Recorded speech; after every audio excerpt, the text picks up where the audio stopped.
एक ओर दक्षिण पश्चिम मानसून की देश से वापसी शुरू हो गई है, लेकिन पिछले दिनों उत्तर प्रदेश और बिहार सहित उत्तर भारत के कुछ हिस्सों में बारिश की वजह से कई इलाके बाढ़ में डूब गए हैं। इसमें सबसे ज्यादा नुकसान बिहार में हुआ है, जहां अब तक 19 जिलों में 12 लाख से ज्यादा लोग प्रभावित हो चुके हैं। राज्य के सबसे ज्यादा प्रभावित जिलों में पश्चिमी चंपारण, किशनगंज, सारण, अररिया, सहरसा, मधेपुरा, गोपालगंज, शिवहर, सीतामढ़ी, सुपौल, मुजफ्फरपुर, पूर्णिया, मधुबनी, दरभंगा और कटिहार है। इसके अलावा उत्तरी बिहार में कुल आबादी का बहुत बड़ा हिस्सा बाढ़ संभावित क्षेत्र में निवास करता है। बिहार राज्य आपदा प्रबंधन प्राधिकरण के अनुसार उत्तरी बिहार के कुल क्षेत्रफल का 73% बाढ़ संभावित है। कुल 38 में से 28 जिलों में हर साल मानसून के सीजन में बाढ़ आती है, जिनमें 15 जिले गंभीर रूप से प्रभावित होते हैं। भारत के अलावा पड़ोसी देश नेपाल भी बाढ़ से बदहाल है। दरअसल बिहार की बाढ़ में सबसे बड़ा योगदान कोसी नदी का है। कोसी नदी नेपाल में हिमालय से निकलती है। इसके बाद ये नदी नेपाल का बहुत बड़े हिस्से में बहती हुई बिहार से भारत में प्रवेश करती है।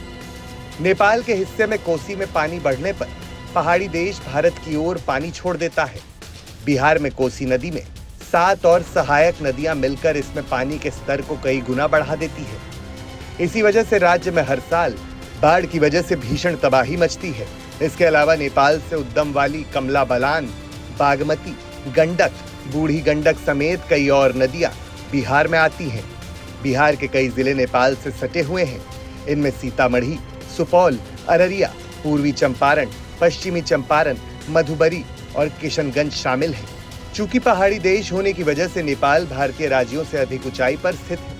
इसकी वजह से ये सारा पानी भारत की ओर आकर तबाही मचाता है। जानकारों की माने तो इस पानी को रोकने के लिए नेपाल में कोसी नदी पर डैम बनना चाहिए।